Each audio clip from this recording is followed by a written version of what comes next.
principios de agosto todos estábamos en la playita y no nos dimos cuenta de esta noticia. Beijing's restrictions on the exports of drones and related equipment begins today. Beijing has cited concerns that easily accessible commercial drones are being used for military purposes, particularly by Russia and Ukraine. Exports of Chinese long-range civilian drones have been restricted.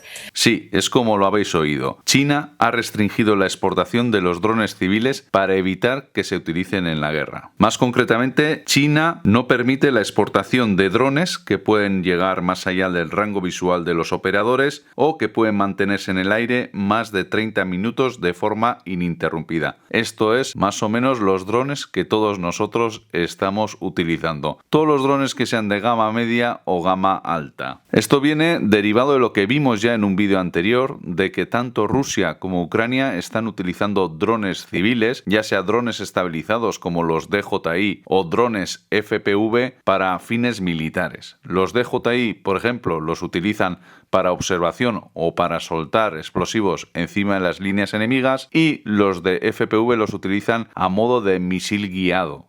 Ponen un explosivo en estos drones y lo chocan contra el objetivo que tienen. Pues muy bien, visto esto, que se están utilizando estos drones baratos, económicos de forma masiva, y bueno, lo último que salió fue, por ejemplo, ese vídeo tan famoso de los soldados rusos con un montón de drones que parecían ser E-Flight, pero es que una exageración de drones, como veis aquí en las imágenes, todos estos para utilizarlos como misiles. Pues ante esto, Occidente llamó la atención a China y China finalmente ha decidido que no va a permitir la exportación de drones civiles que puedan ser utilizados para estos fines. Esto quiere decir que corríamos el riesgo de que se nos parara la exportación de nuestros queridos dronetes, ya fueran los estabilizados o ya fueran los de FPV. Pues bien, ha pasado, está pasando.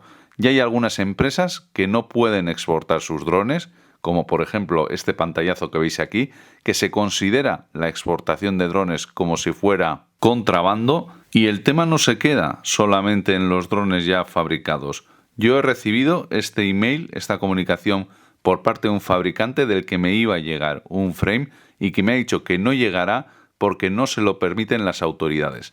Al parecer las empresas estas están haciendo sus gestiones, las gestiones necesarias para demostrar que estos drones no se van a utilizar militarmente, pero depende cómo lo tome el gobierno, lo veo difícil. He consultado con alguna otra empresa, por ejemplo con una famosa tienda de internet, me han comentado que ellos de momento no tienen este problema. He consultado también con otra gran empresa fabricante y no me ha respondido de momento nada. Eso que tengo esperando a que me llegue un dronete desde esta marca bastante interesante. Quería que conocierais esta noticia porque al final nos puede afectar a todos, y ya me gustaría que en los comentarios, aquellos que hayáis tenido alguna experiencia en este aspecto, lo digáis para que todos lo conozcamos y sepamos cómo actuar. Espero que al final se quede en agua de borrajas, pero la cosa no pinta muy bien. Ya veremos qué pasa. En todo caso, nos mantenemos informados unos a otros, dejando los comentarios debajo de este vídeo, y nos vemos en el siguiente. Ya lo siento, este no es de los vídeos que hago habitualmente, pero bueno, aquí tenemos que hablar de lo bueno y de lo malo. Nos vemos en la siguiente. Hasta la próxima, pilotos.